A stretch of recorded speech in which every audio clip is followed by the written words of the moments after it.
Price Lord brothers and sisters. கர்த்தராகிய இயேசு கிறிஸ்துவின் மகா பரிசுத்த நாமத்தினால் உங்கள் அனைவருமே வாழ்த்துகிறேன்.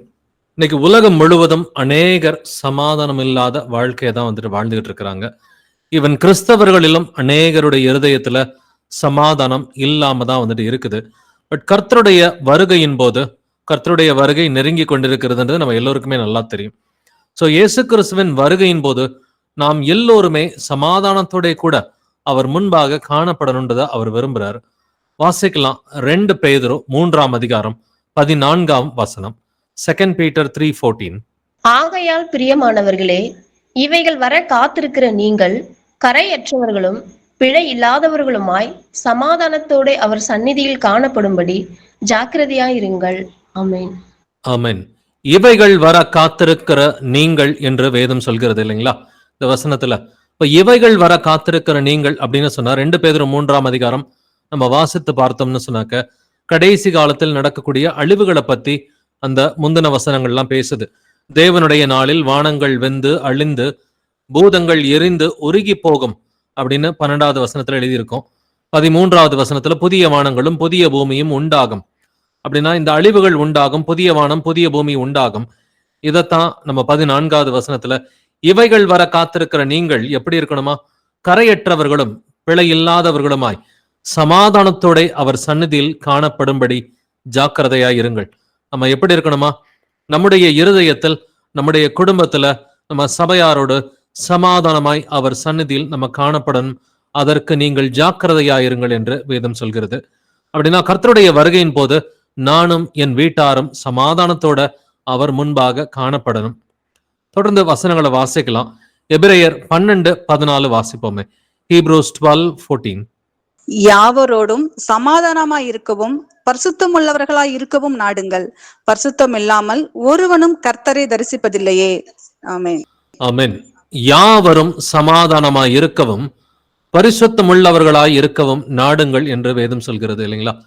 பரிசுத்தம் இல்லாமல் ஒருவனும் கர்த்தரை தரிசிப்பதில்லையே. சோ 2ஆம் வருகையின் போது பரிசுத்தம் இல்லாம இயேசு கிறிஸ்துவை நம்மளால தரிசிக்க முடியாது. ஆனா இந்த வசனம் தொடங்குறப்ப எப்படி தொடங்குது?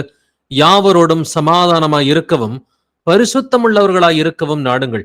சமாதானமாய் இருந்தா மட்டும்தான் பரிசுத்தம் உள்ளவர்களா நம்மளால இருக்க முடியும். சமாதானம் இல்லைனாக்க பரிசுத்தமோ இருக்காதுன்னு சொல்லி வேதம் சொல்லுது. இப்ப கர்த்தருடைய வருகையின் போது நம்ம எப்படி காணப்படணும்? சமாதானத்தோட அவர் சந்நிதியில் காணப்படணும். நாமளே ஒரு கேள்வி கேட்டு பார்ப்போமே. என்னுடைய இருதயம் சமாதானமா இருக்குதா? இன்னைக்கு காலையில இருந்து இப்ப வரைக்கும், இல்ல கடந்த ஒரு வாரத்துல, கடந்த ஒரு மாசத்துல, கடந்த ஒரு வருஷத்துல நான் சமாதானமா இருக்கிறேனா? என்னுடைய குடும்பம் சமாதானமா இருக்குதா? அப்படின்ற கேள்விகளை நம்மை நாமே நிதானித்து அறிவோம். 1 தெசலோனிக்கர் 5:23 வாசிக்கலாம். 1 Thessalonians 5:23. சமாதானத்தின் தேவன் தாமே உங்களை முற்றிலும் பரிசுத்தமாக்குவாராக. உங்கள் ஆவி, ஆத்துமா, சரீரம் முழுவதும் நம்முடைய கர்த்தராகிய இயேசு கிறிஸ்து வரும்போது குற்றமற்றதா இருக்கும்படி காக்கப்படுவதாக. ஆமென். ஆமென். யாருங்க நம்மை பரிசுத்தப்படுத்துகிறவர்? சமாதானத்தின் தேவன் என்று எழுதியிருக்கிறது இல்லைங்களா? சமாதானத்தின் தேவன் தாமே உங்களை முற்றிலும் பரிசுத்தமாக்குவாராக. நம்ம ஏற்கனவே முந்தின வசனத்துல வாசித்தோம். யாவரோடும் சமாதானமாய் இருக்கவும் பரிசுத்தம் உள்ளவர்களாய் இருக்கவும் நாடுங்கள் என்று வேதம் சொல்கிறது. அப்ப சமாதானம் இல்லாம பரிசுத்தம் இல்லை இல்லைங்களா? எபிரேயர் 12:14 வாசிச்சோம். சமாதானம் இல்லாம பரிசுத்தம் இல்ல. 1 தெசலோனிக்கர் 5:23 சமாதானத்தின் தேவன் தான் நம்மை பரிசுத்தமாக்குகிறார். எப்படின்னாக்க முதலாவது சமாதானத்தை கொடுக்கிறாரு. அதன்படிதான் நமக்கு பரிசுத்தம் உண்டாகுது. அவர் வரும் பொழுது நம்ம எப்படி இருக்கணுமா? உங்கள் ஆவி, ஆத்மா, சரீரம் முழுவதும் நம்முடைய கர்த்தராகிய இயேசு கிறிஸ்து வரும்போது குற்றமற்றதா இருக்கும்படி காக்கப்படுவதாக. இப்ப நம்ம வாசித்த 3 வசனங்களுமே பிரதர்ஸ் அண்ட் சிஸ்டர்ஸ், இது 2ஆம் வருகையில நம்ம சமாதானத்தோட இருக்கணும், 2ஆம் வருகையில பரிசுத்தமா இருக்கணும் அப்படின்ற வசனங்கள் மட்டும்தான். 2 பேதுரு 3:14 2ஆம் வருகையின் போது சமாதானத்தோட அவர் சந்நிதியில் காணப்படும்படி ஜாக்கிரதையா இருங்கள் அப்படின்றத வாசிக்க கேட்டோம். எபிரேயர் 12:14 யாவரோட சமாதானமாய் இருக்கவும் பரிசுத்தம் உள்ளவர்களாய் இருக்கவும் நாடுங்கள் அப்படின்னு வேதம் சொல்லுது. 1 தெசலோனிக்கர் 5:23 சமாதானத்தின் தேவன் தான் நமக்கு பரிசுத்தத்தை கொடுக்கிறாரு. உங்கள் ஆவி, ஆத்மா, சரீரம் முழுவதும் இயேசு கிறிஸ்துவின் வருகையின் போது சமாதானமாக, குற்றமற்றதாக, பரிசுத்தமுள்ளதா காணப்படணும். தொடர்ந்து வாசிப்போம். இந்த சமாதானத்தை குறித்து 2ஆம் வருகையின் போது சமாதானத்தோடு பரிசுத்தத்தோடு காணப்படணும் அப்படின்றத நம்ம தெரிஞ்சுக்கலாம். கொலோசையர் 3:15 வாசிக்கலாம். Colossians 3:15.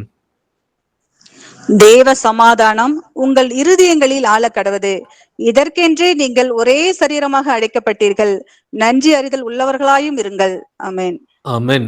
தேவ சமாதானம் உங்கள் இருதயங்களில் ஆழக்கடவது. எப்படிப்பட்ட சமாதானம்? இது தேவன் தாமே கொடுக்கிற சமாதானம். அதனாலதான் அவருக்கு பேரு சமாதானத்தின் தேவன் இல்லைங்களா?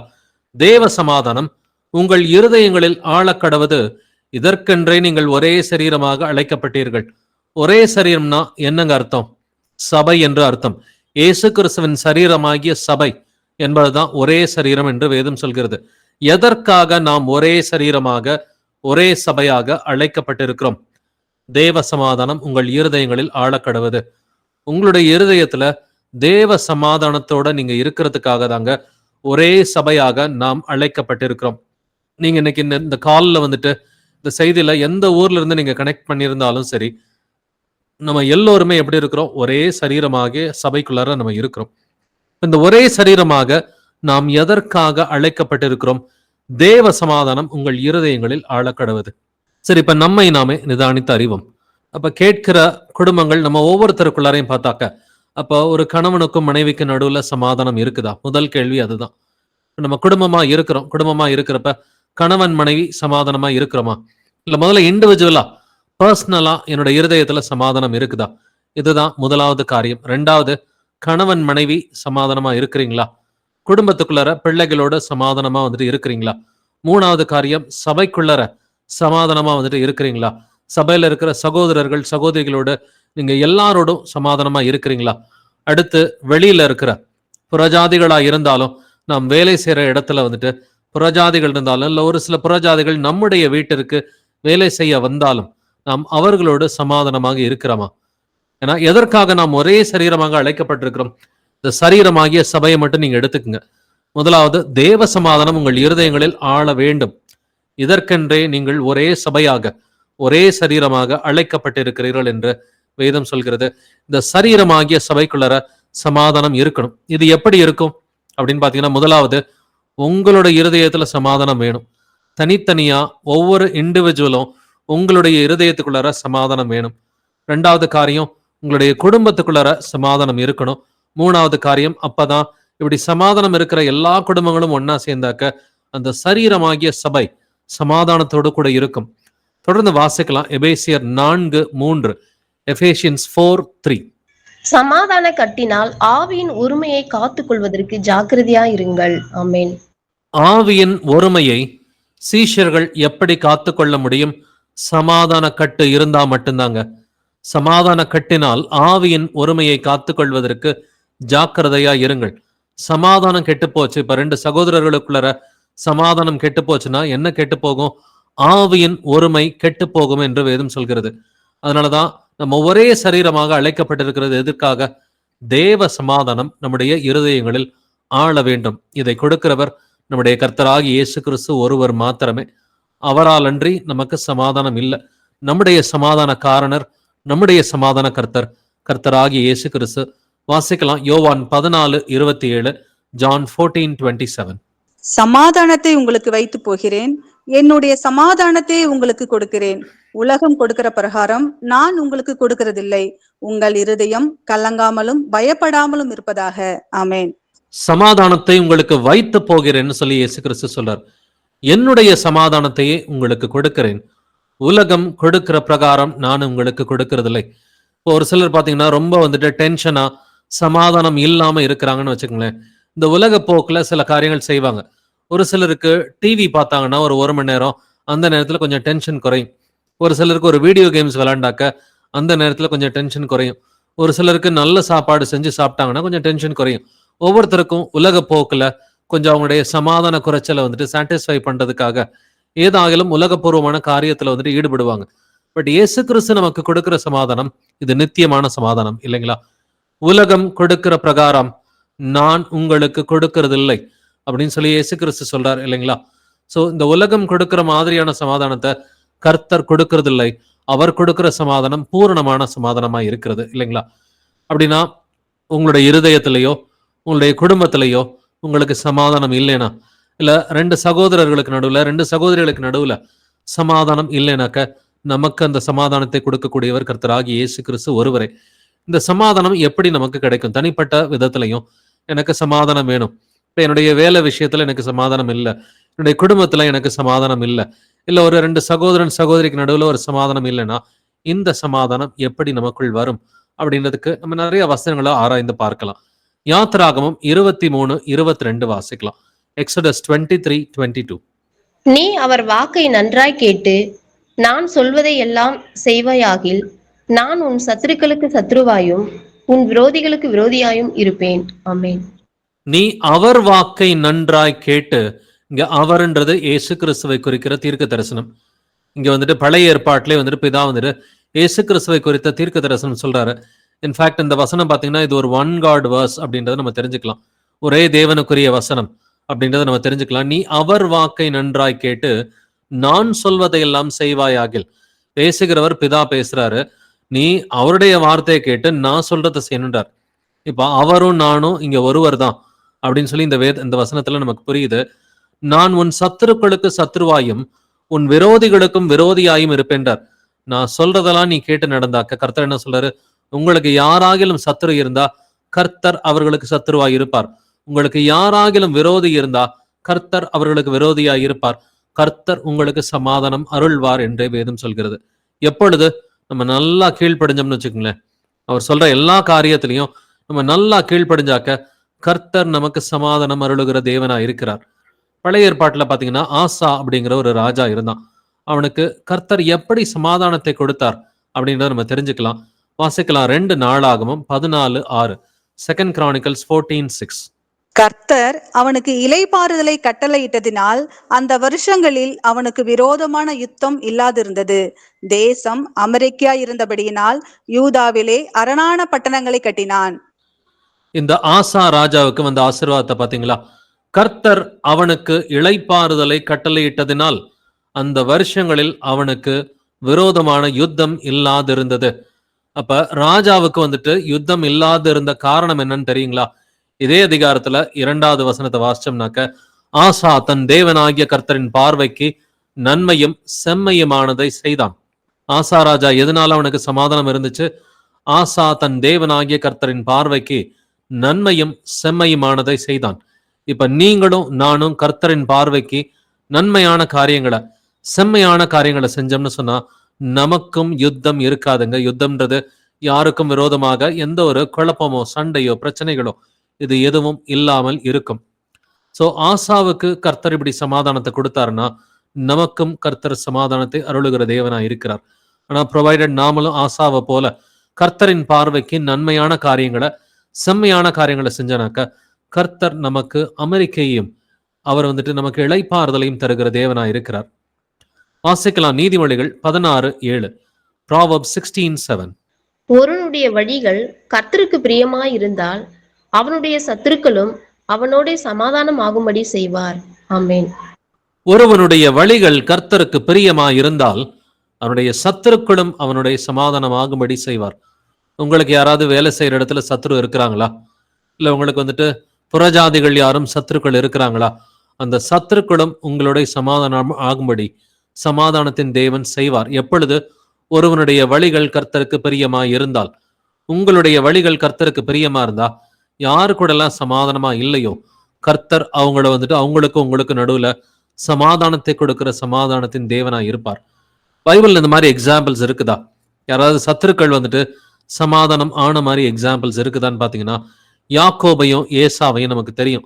அவர்கள் சகோதரர்களா இருந்தாலும் சத்துருக்களை போலதான் வந்துட்டு ஒரு காலகட்டத்துல மாறினாங்க இல்லைங்களா? சோ ஏசாவினுடைய ஆசீர்வாதத்தை யாக்கோபு வாங்கி கொண்டதுனால ஏசாவுக்கு யாக்கோபின் மேல வந்துட்டு கடும் கோபமா இருந்துச்சு. எந்த அளவுக்கு கோபம்னு பாத்தீங்கன்னா அவனை கொலை செய்ய வேண்டும் அப்படிங்கிற அளவுக்கு அவனுக்கு ஒரு கடும் கோபம் இருந்தது.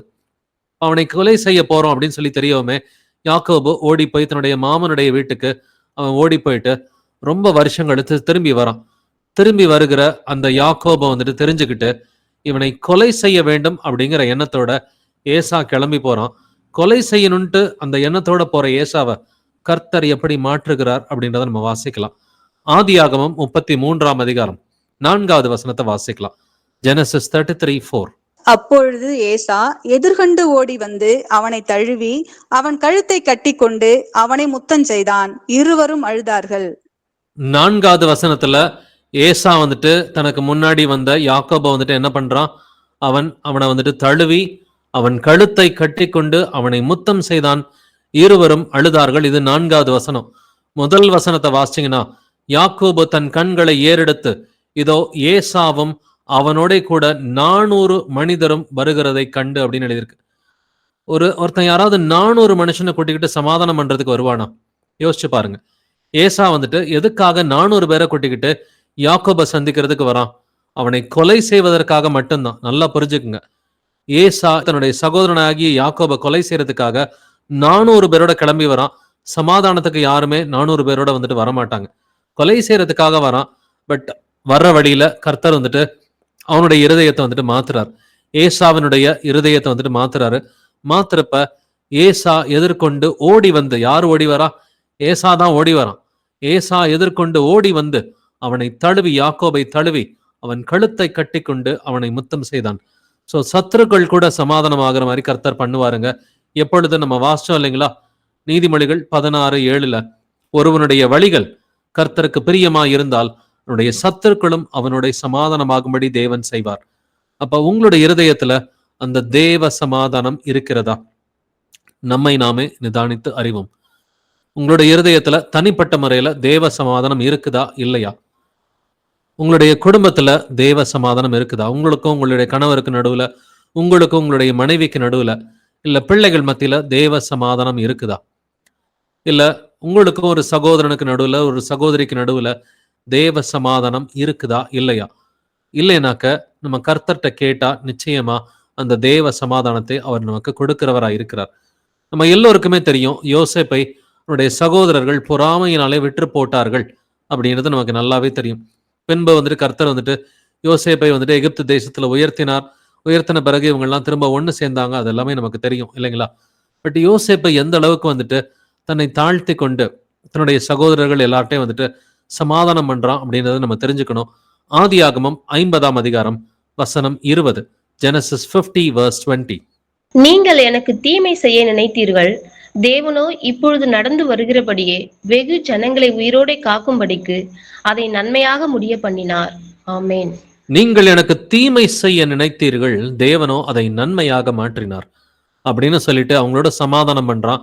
பட் இதுக்கு முன்னாடி இருக்கிற வசனங்களை வாசிச்சு பாத்தீங்கன்னா, அவனுடைய சகோதரர்கள் சொல்லுவாங்க, நாங்கள் உமக்கு அடிமைகள் அப்படின்ற வார்த்தையை சொல்லுவாங்க. நாங்கள் உமக்கு அடிமைகள், எங்களை மன்னிச்சிரு அப்படின்னு சொல்லி எந்த அளவுக்கு மன்னிப்பு கேட்கிறாங்கன்னா, நாங்கள்லாம் உனக்கு அடிமைகளா இருக்கிறோம்னு சொல்லி மன்னிப்பு கேட்கிறாங்க. அதுக்கு யோசேப்பு சொல்ற வார்த்தை, நான் என்ன தேவனா அப்படின்ற வார்த்தையை வந்துட்டு யோசேப்பு வந்துட்டு கேட்கிறான். கேட்டுட்டு, நீங்கள் எனக்கு தீமை செய்தாலும் இது நன்மையாக முடிந்தது அப்படின்னு சொல்லி அவங்களோட சமாதானம் பண்ற விஷயத்த நம்ம பார்க்கிறோம். இதே போல ஆபிரகாமுக்கும் லோத்துக்கும் அவங்களுக்கு நிறைய வந்து ஆஸ்திகள் இருந்ததுனால, நிறைய ஆடு மாடுகள் இருந்ததுனால அவைகளுக்கு தண்ணீர் காட்டுகிற இடத்தில் 2 பேருடைய வேலைக்காரருக்கு நடுவுல ஒரு சண்டை பிரச்சனை வந்துட்டு வருது. அதை அவர்கள் எப்படி சமாதானம் பண்ணி கொள்றாங்க அப்படின்றத நம்ம கவனிச்சு பார்க்கலாம். ஆதியாகமம் 13:8 வாசிக்கலாம். Genesis 13:8. ஆபிராம் லோத்தை நோக்கி, எனக்கும் உனக்கும் என் மேய்ப்பருக்கும் உன் மேய்ப்பருக்கும் வாக்குவாதம் வேண்டாம், நாம் சகோதரர். எனக்கும் உனக்கும் என் மெய்ப்பருக்கும் உன் மெய்ப்பருக்கும் வாக்குவாதம் வேண்டாம், நாம் சகோதரர், நம்ம சமாதானத்தோட பிரிஞ்சு போயிடலான்னு சொல்லிட்டு, நீ கிழக்கு போனா நான் மேற்கு போறேன், நீ வடக்கு போனா நான் தெற்கு போறேன்னு சொல்லிட்டு 2 பேரும் சமாதானத்தோட பிரிஞ்சு போயிட்டாங்க. அப்ப இன்னைக்கு உங்களுக்கும் இன்னொரு நபருக்கும் சமாதானம் இல்லையா? சமாதானத்தை நாம தான் தேடி போகணும்னு வசனம் சொல்லுது. சமாதானம் உங்களை தேடி வராதுங்க. சமாதானத்துக்கான முயற்சிகளை நீங்க தான் எடுக்கணும். நான் திரும்பவும் சொல்றேன், உங்களுக்கும் இன்னொரு நபருக்கும் நடுவுல சமாதானம் இல்லையா? அது கணவன் மனைவியா இருக்கலாம், வந்துட்டு இல்ல ஒரு சகோதரன் சகோதரியா வந்துட்டு இருக்கலாம். யாரா இருந்தாலும் சமாதானத்துக்கான முயற்சிகளை யார் எடுக்கணும்? நீங்க தான் எடுக்கணும். ஒவ்வொருத்தரும் தனிப்பட்ட முறையில சமாதானத்துக்கான முயற்சிகளை வந்துட்டு நாம் எடுக்க வேண்டும் என்று வேதம் திட்டமும் தெளிவுமா சொல்லுது. நமக்கே பைபிள்ல தெரியும், அப்போஸ்தலன் பவுலுக்கும் அதே போல பர்னபாவுக்கும் நடுவுல வந்துட்டு ஒரு பெரிய வாக்குவாதம் வந்தது. அவங்க 2 பேரும் பிரிஞ்சு போயிட்டாங்க அப்படின்றதெல்லாம் நமக்கு தெரியும் இல்லைங்களா? அது யார் நிமித்தமாக நடந்ததுன்னு பாத்தீங்கன்னா, மார்க்குன்னு சொல்லி பர்னபாவுடைய சொந்தக்காரன் ஒருத்தர் இருக்கிறான். சோ பர்னபாவுடைய சொந்தக்காரன் மார்க்னாலதான் வந்துட்டு இவர்கள் இருவரும் பிரிந்தார்கள். ஆனா அதன் பிறகு இவங்க பிரிஞ்ச பிறகு மார்க்கோட பவுல் வந்துட்டு சமாதானம் பண்றான். அது எப்படின்றத நம்ம கவனித்து பார்க்கலாம். அப்போஸ்தலர் நடபடிகள் அதிகாரம் 15 வசனங்கள் 37 முதல் 39 வரை. ஆக்ட்ஸ் ஆஃப் தி அப்போஸ்தலர்ஸ் சாப்டர் 15 verses 37 to 39. அப்பொழுது பர்னபா என்பவன் மார்க் என்னும் பெயர் கொண்ட யோவானை கூட அழைத்து கொண்டு போக வேண்டும் என்றான். பவுலோ, அவன் பம்பிலியா நாட்டிலே நம்மை விட்டு பிரிந்து நம்மோட கூட ஊழியத்துக்கு வராதினாலே அவனை அழைத்து கொண்டு போக கூடாது என்றான். இதை பற்றி அவர்களுக்குள்ளே கடும் கோபம் மூண்டபடியினால் அவர்கள் ஒருவரை ஒருவர் விட்டு பிரிந்தார்கள். பர்னபா மார்க்குவை கூட்டிக் கொண்டு கப்பல் ஏறி சீப்ரு தீவுக்கு போனான். ஆமென். ஆமென். பர்னபா வந்துட்டு என்ன சொல்றான்? மார்க் என்னும் பேர் கொண்ட யோவானை கூட அழைத்து கொண்டு போக வேண்டும்.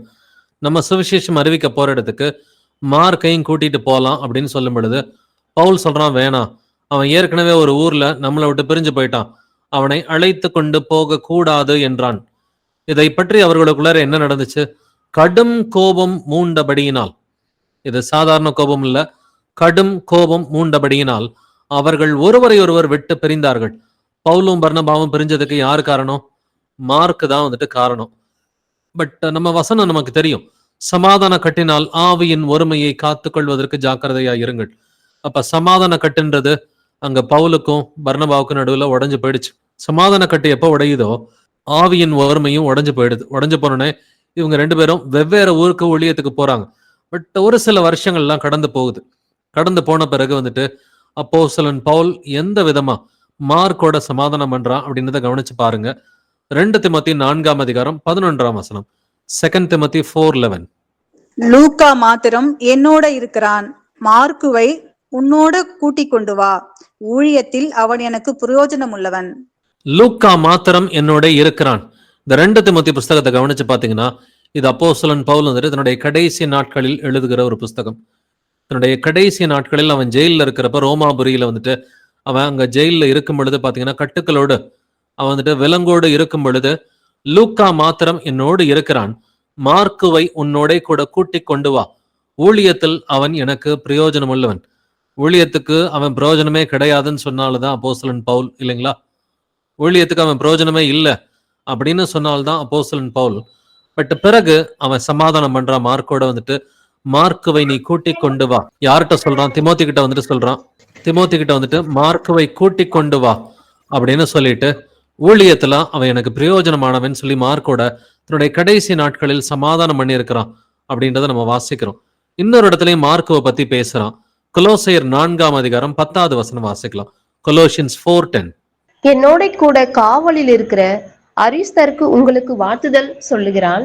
பர்னபாவுக்கு இனத்தானாகிய மார்க்கும் வாழ்த்துதல் சொல்லுகிறான். இவனை குறித்து கட்டளை பெற்றீர்களே, இவன் உங்களிடத்தில் வந்தால் இவனை அங்கீகரித்துக் கொள்ளுங்கள். ஆமென்.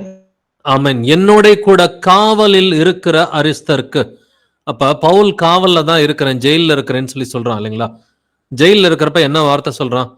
பர்னபாவுக்கு இனத்தானாகிய மார்க்கும் வாழ்த்துதல் சொல்லுகிறான். நீ மார்க்க கூட்டிக்கிட்டு வான்னு சொல்லி சொல்றான் இல்லைங்களா? திமோத்தி மார்க்க கூட்டிட்டு வந்துட்டு எங்க போயிட்டான்? ரோமாபுரிக்கு போயிட்டான். சோ ரோமாபுரியில வந்துட்டு மார்க்கு போய் பவுலை பார்த்த பிறகு பர்னபாவுக்கு இனத்தானாகிய மார்க்கும் வாழ்த்துதல் சொல்லுகிறான். இவனை குறித்து கட்டளை பற்றீர்கள், இவன் உங்களிடத்தில் வந்தால் இவனை அங்கீகரித்துக் கொள்ளுங்கள். மார்க்க பத்தி நல்ல சர்டிபிகேட் வந்துட்டு கொடுக்குறான் இல்லைங்களா?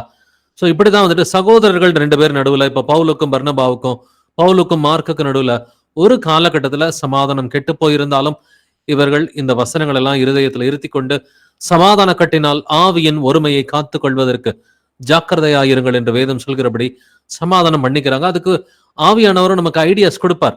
ஒரு சமாதானம் கெட்டு போகுதுன்னா என்ன காரியம் செஞ்சா அந்த சமாதானம் மீண்டும் வரும், அந்த பிரச்சனை எப்படி தீர்ந்து போகும் அப்படின்ற அந்த ஐடியாஸை வந்துட்டு ஆவியானவர் நமக்கு கொடுக்கிற தேவனா இருக்கிறார். ஆதி சபைகள் இருந்த பொழுது வந்துட்டு அவங்களுக்கு ஒரு பர்டிகுலர் காரியத்துல வந்துட்டு சமாதானம் கெட்டு போச்சு, அதை எப்படி அவங்க ரிசால்வ் பண்ணாங்க அப்படின்றத நம்ம தெரிஞ்சுக்கலாம். வாசிக்கலாம். அப்போஸ்தலர் நடவடிக்கைகள் 6 அதிகாரம் வசனம் 1 முதல் 3 வரை. Acts of the Apostles chapter 6 verses 1 to 3. அந்நாட்களிலே சீஷர்கள் பெருகின போது கிரேக்கரானவர்கள் தங்கள் விதவைகள் அன்றாட விசாரணையில் திட்டமாய் விசாரிக்கப்படவில்லை என்று எபிரேயருக்கு விரோதமாய் முறுமுறுத்தார்கள். அப்பொழுது 12 சீஷர் கூட்டத்தை வரவழைத்து, நாங்கள் தேவ வசனத்தை போதியாமல் பந்தி விசாரணை செய்வது தகுதியல்ல. ஆதலால் சகோதரரே, பரிசுத்த ஆவியும் ஞானமும் நிறைந்து நற்சாட்சி பெற்றிருக்கிற 7 பேரை உங்களில் தெரிந்து கொள்ளுங்கள். அவர்களை இந்த வேலைக்காக ஏற்படுத்துவோம். ஆமென். ஆமென். சீஷர்கள் பெருகின போது கிரேக்கரானவர்கள் தங்கள் விதவைகள் அன்றாட விசாரணையில் திட்டமாய் விசாரிக்கப்படவில்லை என்று எபிரேயருக்கு விரோதமாய் முறுமுறுத்தார்கள். ஸோ ஒரு பிரச்சனை வந்துருச்சு இல்லைங்களா? கிரேக்கர்களுக்குள்ள இருக்கிற விதவைகளை வந்துட்டு அந்த டெய்லி பந்தி விசாரிப்புல ஒழுங்கா விசாரிக்கல அப்படின்னு கிரேக்கர்களுக்கும் அந்த இவங்களுக்கும் எபிரேயர்களுக்கும் நடுவில் வந்துட்டு ஒரு பிரச்சனை வந்துருச்சு. இது எப்படி வந்துட்டு அவங்க வந்துட்டு சால்வ் பண்றாங்க? அப்பொழுது 12 சீஷர் கூட்டத்தை வரவழைத்து, நாங்கள் தேவ வசனத்தை போதியாமல் பந்தி விசாரணை செய்வது தகுதி அல்ல. அப்ப நாங்க பந்தி விசாரணை செய்ய மாட்டோம்பா அப்படின்னு சொல்லி அவங்க இதுக்காக ஆட்களை நியமிக்கிறாங்க. பரிசுத்த ஆவியும் ஞானமும் நிறைந்து நற்சாட்சி பெற்றிருக்கிற 7 பேரை உங்களில் தெரிந்து கொள்ளுங்கள். அவர்களை இந்த வேலைக்காக ஏற்படுத்துவோம். ஸ்தேவான் போன்ற 7 பேரை தெரிந்தெடுக்கிறாங்க. நல்லா தெரிஞ்சுக்குங்க, சபையில பந்தி விசாரணை செய்யறதுக்கு பரிசுத்தாவியினர் வேணும் இல்லைங்களா? பந்தி விசாரணை சாப்பாடு பரிமாறுறதுக்கு யார் வந்துட்டு வேணும்? பரிசுத்த ஆவியும் ஞானமும் நிறைந்த நற்சாட்சி பெற்றிருக்கிற 7 பேர் வந்துட்டு அவங்க சூஸ் பண்ணி தெரிந்தெடுக்கிறாங்க. பந்தி விசாரணை செய்யறதுக்கு பரிசுத்த ஆவியும் ஞானமும் நற்சாட்சியும் வேணும்னாக்க, அப்ப அதுக்கும் மேற்பட்ட காரியங்களை நம்ம சபையில செய்யணும்னாக்க எவ்வளவு அதிகமான தகுதிகளை கர்த்தர் நம்ம கிட்ட எதிர்பார்க்கிறாரு. பட் இங்க ஒரு பிரச்சனை இருக்குது. ஆவியானவர் டக்குன்னு ஒரு சொல்யூஷனை கொடுக்குறாரு. பந்தி விசாரணை செய்கிற ஸ்தேவான் வந்துட்டு பெரிய அற்புதங்களை செய்யறான். அவன் கர்த்தருக்கு வந்துட்டு ஒரு முக்கியமான ஒரு இரத்த சாட்சியாக அவன் மரிக்கிறான்றதை நம்ம வாசிக்கிறோம் இல்லைங்களா? அப்ப நல்ல ஞானத்தோடு தான் அப்போஸ்தலர்கள் இங்க செயல்பட்டு இருக்கிறாங்க. சபையில ஒரு பிரச்சனை இருந்தாலும், சீஷர்கள் மத்தியில ஒரு பிரச்சனை இருந்தாலும் அதை சார்ட் அவுட் பண்றதுக்கு ஆவியானவர் வந்துட்டு அழகா ஒரு சொல்யூஷனை கொடுக்கிறார். இப்ப அப்போஸ்தலர்களை போல நாமும் எப்பொழுதும் ஜெபத்திலும் நம்ம உபதேசத்திலும் நம்ம உபவாசத்திலும் நிலைத்திருந்தோம்னு சொன்னாக்க, ஒரு சின்ன பிரச்சனை இருந்தாலும் ஆவியானவர் நமக்கு கிளியரான ஒரு ஐடியாவை கொடுத்து வழி நடத்துகிற தேவனாய் இருக்கிறார். வாசிக்கலாம் மார்க் 5:34. மார்க் 5:34. அவர் அவளை பார்த்து, மகளே, உன் விசுவாசம் உன்னை ரட்சித்தது. நீ சமாதானத்தோட போய் உன் வேதனை நீங்கி சுகமாயிரு என்றார். ஆமென். மகளே, உன் விசுவாசம் உன்னை ரட்சித்தது. நீ சமாதானத்தோட போய் உன் வேதனை நீங்கி சுகமாயிரு. அப்ப இங்க சமாதானத்துக்கு காரணம் என்னங்க? அந்த பெண்ணுக்கு வந்துட்டு சமாதானத்துக்குரிய காரணம் என்னது? விசுவாசம். விசுவாசத்தின் மூலமா தான் சமாதானம் உண்டாகும்னு சொல்லி இந்த ஒரு வசனம் மட்டுமில்ல, அநேக வசனங்கள் நமக்கு காட்டுகிறது. நம்ம நல்லா புரிஞ்சுக்கணும். விசுவாசத்தின் மூலமா தான் சமாதானம் உண்டாகும், சமாதானத்தின் மூலமா தான் சந்தோஷம் உண்டாகும் என்று வேதம் சொல்கிறது. வாசிக்கலாம் யோவான் 20:19. ஜான் 20:19. வாரத்தின் முதல் நாளாகிய அன்றைய தினம் சாயங்கால வேளையிலே சீஷர்கள் கூடியிருந்த இடத்தில் யூதர்களுக்கு பயந்ததினால் கதவுகள் பூட்டியிருக்கையில் இயேசு வந்து நடுவே நின்று, உங்களுக்கு சமாதானம் என்றார். ஆமென். இயேசு கிறிஸ்து மாம்சத்துல இருந்தப்ப மட்டும் நீ சமாதானத்தோட போ அப்படின்னு அவர் சொல்லல. அவர் வந்துட்டு உயிர்த்தெழுந்த பிறகு கூட யூதர்களுக்கு பயந்ததினால் கதவுகள் பூட்டி இருக்கையில் இயேசு வந்து நடுவே நின்று உங்களுக்கு சமாதானம் என்றார். சோ இயேசு கிறிஸ்து முதல்ல வந்துட்டு அவருடைய பிள்ளைகளுக்கு கொடுக்கிறது என்னது? சமாதானத்தை கொடுக்கிற தேவனா இருக்கிறார் இல்லைங்களா? அதனாலதான் அந்த சுவிசேஷத்தின் பெயர் என்னது? சமாதானத்தின் சுவிசேஷம் என்று எழுதி இருக்கிறது. வாசிக்கலாம் மார்க் 9:50. மார்க் 9:50. உப்பு நல்லதுதான். உப்பு சாரமற்று போனால் அதற்கு எதினாலே சாரம் உண்டாக்குவீர்கள். உங்களுக்குள்ளே உப்புடையவர்களாய் இருங்கள், ஒருவரோடு ஒருவர் சமாதானம் உள்ளவர்களாயும் இருங்கள் என்றார். ஆமென். ஆமென். உப்பு நல்லதுதான். உப்பு சாரமற்று போனால் அதற்கு எதனாலே சாரம் உண்டாக்குவீர்கள். உங்களுக்குள்ளே உப்புடையவர்களாய் இருங்கள், ஒருவரோடு ஒருவர் சமாதானம் உள்ளவர்களாயும் இருங்கள். இங்க கர்த்தர் உப்பை வந்துட்டு எதற்கு ஒப்பிடுறாரு? சமாதானத்துக்கு ஒப்பிடுறாரு இல்லைங்களா? உங்களுக்குள்ளே உப்பு இருக்குன்னு சொல்றாரு, ஒருவரோடு ஒருவர் சமாதானத்தோடு இருக்கின்றார். அப்படின்னா சமாதானத்தோடு இருக்கிறதுக்காக தான் நாம் ஒரே சரீரமாக அழைக்கப்பட்டிருக்கிறோம். தேவ சமாதானம் உங்கள் இருதயங்களில் ஆழக்கடவது, இதற்கென்றே நீங்கள் ஒரே சரீரமாக அழைக்கப்பட்டிருக்கிறீர்கள் அப்படின்றத நம்ம ஏற்கனவே வாசிச்சோம். இயேசு கிறிஸ்து தான் நம்முடைய சமாதான காரணர், நம்முடைய சமாதான கர்த்தர், நம்முடைய சமாதானத்தின் தேவன் என்பது நமக்கு நல்லாவே தெரியும். அப்ப ஏதாவது உங்கள்கிட்ட சமாதான குறைச்சல் இருக்குதா? உங்களுடைய இருதயத்துல தனிப்பட்ட முறையில மேபி உங்களுக்கு இருக்கிற ஒரு வியாதியினால ஒரு சமாதான குறைச்சல் இருக்குதா? இல்ல உங்களுடைய வேலையில ஒரு சமாதான குறைச்சல் இருக்குதா? தனிப்பட்ட முறையில சமாதான குறைச்சல் இருக்கிறதுக்கு வாய்ப்பு இருக்கு. இல்ல குடும்பத்தின் நடுவுல சமாதான குறைச்சல் இருக்குதா? கணவன் மனைவி மத்தியில, இல்ல பிள்ளைகள் மத்தியில சமாதான குறைச்சல் வந்துட்டு இருக்குதா? இல்ல குடும்பத்துல இருக்கிற மற்றவர்கள் மத்தியில சமாதான குறைச்சல் இருக்குதா? இல்ல வந்துட்டு ஒரு சகோதரன் சகோதரிக்கு நடுவுல சமாதான குறைச்சல் இருக்குதா? சமாதானத்தை நீங்க இனிஷியேட் பண்றீங்களா இல்லையா அப்படின்றது முக்கியமான கேள்வி. சமாதானத்துக்கான வழிகளை வந்துட்டு நீங்க தொடங்கி வைக்கிறீங்களா இல்லையான்றது முக்கியமான கேள்வி. அப்ப நீங்க தொடங்கி வைக்கலைன்னா நம்ம இயேசு கிறிஸ்துவின் பிள்ளைகளா இருக்க முடியாதுங்க. அந்த சமாதானம் உங்களை தேடி வராது. நான் மீண்டும் சொல்றேன், சமாதானம் உங்களை தேடி வராது. சமாதானத்தை தேடி அதை பின்தொடர கடவன் என்று வேதம் சொல்கிறது இல்லைங்களா? சமாதானத்தை நாம தான் தேடி போகணும், அது உங்களை தேடி வராது. சமாதானத்தை தேடி அதை பின்தொடர கடவன். வாசிக்கலாம் எபேசியர் அதிகாரம் 2 வசனங்கள் 14 முதல் 17 வரைக்கும். Ephesians chapter 2 verses 14 to 17.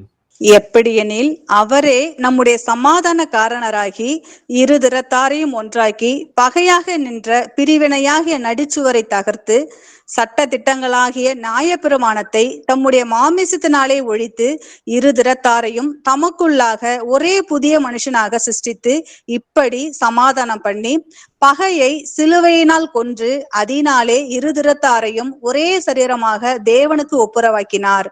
அல்லாமலும் அவர் வந்து தூரமாயிருந்த உங்களுக்கும் சமீபமாயிருந்த அவர்களுக்கும் சமாதானத்தை சுவிசேஷமாக அறிவித்தார். ஆமென்.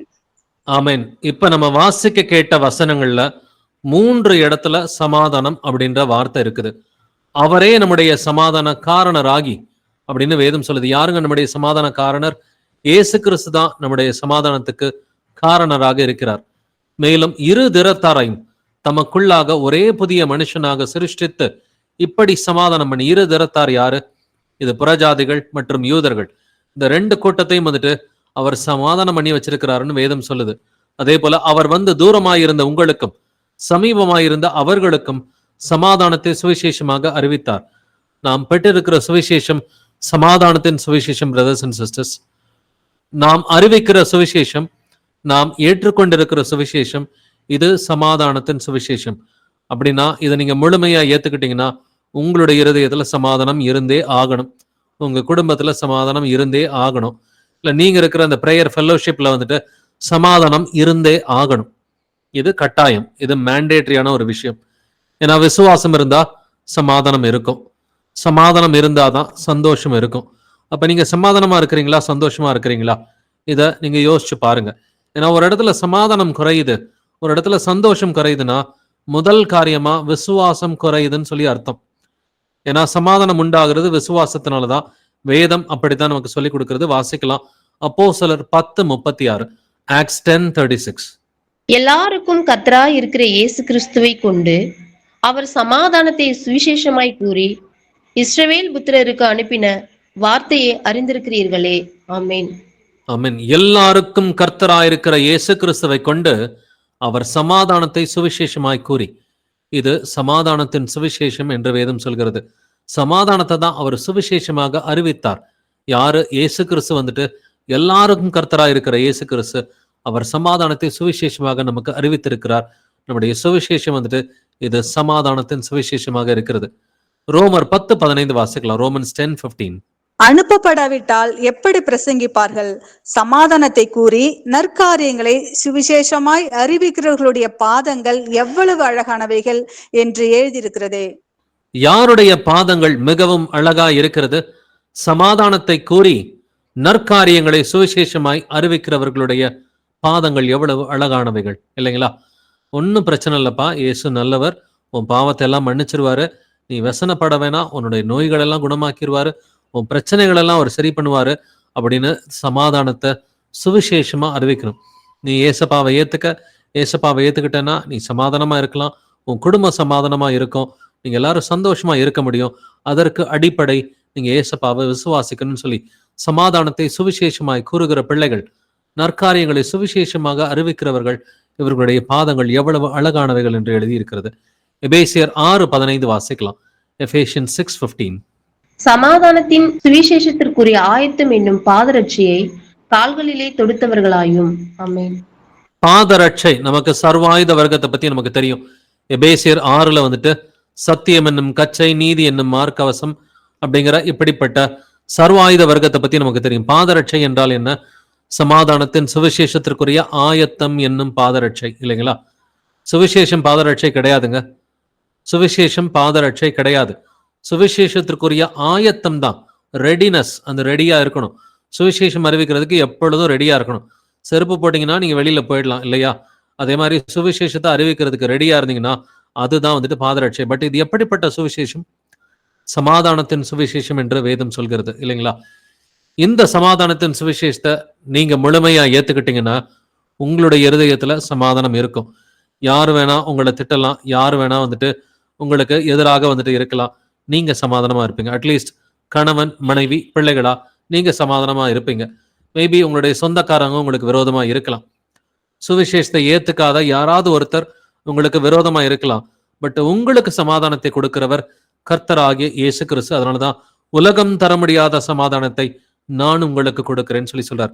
சமாதானம் ஒரு 3 இடத்துல இருக்கணுங்க. சமாதானம் ஒரு 3 இடத்துல இருக்கணும். ஒண்ணு, தனிப்பட்ட விதத்துல உங்களுடைய இருதயத்துல சமாதானம் இருக்கணும். இது முதலாவது. அடுத்து இரண்டாவதாக உங்க குடும்பத்துல கணவன் மனைவி பிள்ளைகளா, உங்களுடைய வீட்டுக்குள்ளார யார் யாரெல்லாம் இருக்கிறாங்களோ, உங்க வீட்டுக்குள்ளார உங்க அப்பா அம்மா இருக்கிறாங்களா, சோ உங்க அப்பா அம்மாவோ நீங்களோ கணவன் மனைவி பிள்ளைகள் யார் யாரெல்லாம் இருக்கிறீங்களோ இங்க வந்துட்டு சமாதானம் இருக்கணும். மூன்றாவது காரியமா, சபையில சகோதர சகோதரிகளுக்கு நடுவுல சமாதானம் இருக்கணும். வெளியில கூடுமான மட்டும் சமாதானமா இருங்கள். சில பேர் உங்களுடைய சமாதானத்தை ஏத்துக்க மாட்டாங்க. பட் சபைக்குள்ளார எல்லாருமே உங்களுடைய சமாதானத்தை ஏத்துக்குவாங்க.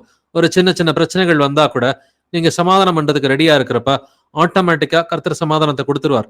சோ இந்த 3 இடத்துல அடிப்படையில சமாதானம் இருக்கணும். ஒண்ணு, தனிப்பட்ட முறையில நம்முடைய இருதயத்துல, ரெண்டாவது நம்முடைய குடும்பத்துல, மூன்றாவது சபையில வந்துட்டு சமாதானம் இருந்தே ஆகணும்.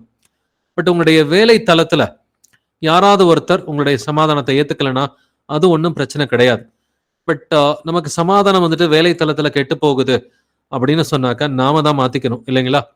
நம்முடைய சமாதானம் வேலை தளத்திலேயோ வேற எங்கிட்டாவது கெட்டு போகுதுன்னு சொன்னா முதல்ல நாம வந்துட்டு மாத்திக்கணும் அப்படின்னு வேதம் சொல்கிறது. வாசிக்கலாம் அப்போஸ்தலர் 9:31. அப்பொழுது யூதேயா, கலிலேயா, சமாரியா நாடுகள் எங்கும் சபைகள் சமாதானம் பெற்று பக்தி விருத்தி அடைந்து கர்த்தருக்கு பயப்படுகிற பயத்தோடும் பரிசுத்த ஆவியின் ஆறுதலோடும் நடந்து பெருகின. ஆமென். யூதேயா, கலிலேயா, சமாரியா நாடுகளில் எங்கும் சபைகள் என்னத்தை பெற்றுச்சா? சமாதானம் பெற்று பக்தி விருத்தி அடைந்து கர்த்தருக்கு பயப்படுகிற பயத்தோடும் பரிசுத்த ஆவியின் ஆறுதலோடும் நடந்து பெருகின.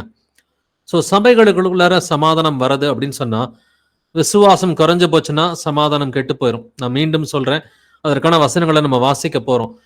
விசுவாசம் யாராவது ஒரு நபருக்கோ இல்ல ஒரு குடும்பத்திலேயோ கெட்டு போயிடுச்சுன்னா சமாதானம் குறைஞ்சு போயிடும், சந்தோஷமும் குறைஞ்சு போயிடும்.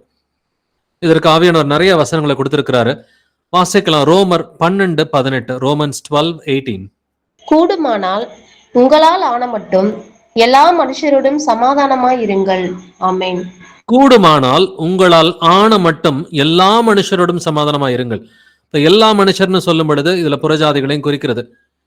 சபைக்கு வெளியில புறஜாதிகள் இருக்கிறாங்கன்னா கூடுமான மட்டும் அவங்களோடையும் சமாதானமா இருக்கிறதுக்கு நம்ம பழகணும். பட் யாருக்கு கர்த்தர் சமாதானத்தை கொடுப்பாரு அப்படின்ற அந்த டெஃபினேஷன் நம்ம புரிஞ்சுக்கணும். ஒரு சிலருக்கு கொடுப்பாரு, ஒரு சிலருக்கு கொடுக்க மாட்டாரு. யாருக்கு கர்த்தர் சமாதானத்தை கொடுப்பாருன்றதை நம்ம தெரிஞ்சுக்கலாம்.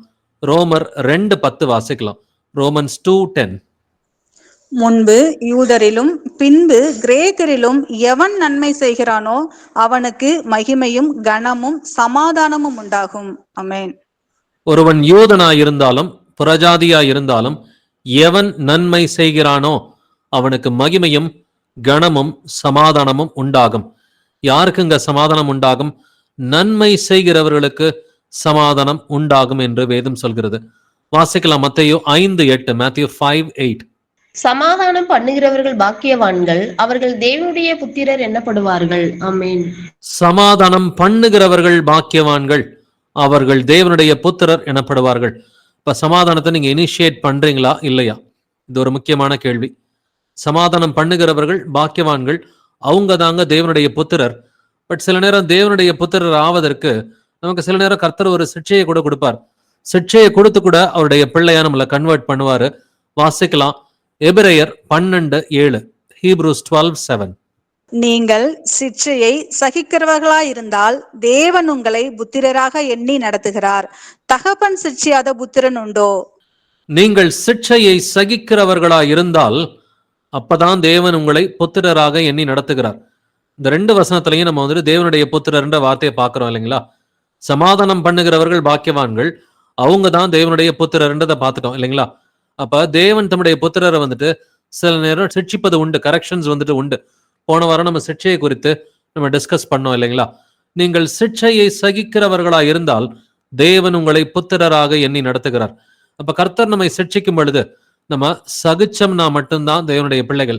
சிட்சையை சகிக்கலனா தேவனுடைய பிள்ளைகள் கிடையாது. இப்ப சிட்சையை சகிச்சா என்ன நடக்கும்? தேவன் அதை மாத்தி போடுவார். அதை மாத்துறப்ப உங்களுக்கு சமாதானம் உண்டாகும். இதே பக்கத்திலே வசனம் சொல்லுது, சிட்சை வந்துட்டு சமாதானத்தை உண்டு பண்ணும் ப்ரொவைடட் நீங்க சகிச்சீங்கனாக்க. ஏதாவது ஒரு சிட்சை இருக்கலாம், ஒரு வியாதி இருக்கலாம், ஒரு பிரச்சனை இருக்கலாம், வந்துட்டு அந்த சிட்சையை சகிக்கிற பிள்ளைகளா நம்ம இருக்கிறோமா? உங்களுக்கு ஒரு சோதனை இருக்கலாம், இல்ல சிட்சை இருக்கலாம், உபத்திரவம் கூட இருக்கலாம். உபத்திரவத்தை சகிக்கணும்னு வேதம் சொல்லுது, சிட்சைய சகிக்கணும்னு வேதம் சொல்லுது, சோதனைய சகிக்கணும்னு வேதம் சொல்லுது. வாசிக்கலாம் எபிரேயர் 12:11, ஹீப்ரூஸ் 12:11. எந்த சிற்சையும் தற்காலத்தில் சந்தோஷமாய் காணாமல் துக்கமாய் காணும். ஆகிலும் பிற்காலத்தில் அதில் பழகினவர்களுக்கு அது நீதியாகிய சமாதான பலனை தரும். ஆமென். எந்த சிட்சையும் தற்காலத்தில் சந்தோஷமாய் காணாமல் துக்கமாய் காணும். உண்மைதாங்க, சிட்சை வந்துட்டு துக்கமா தான் இருக்கும்.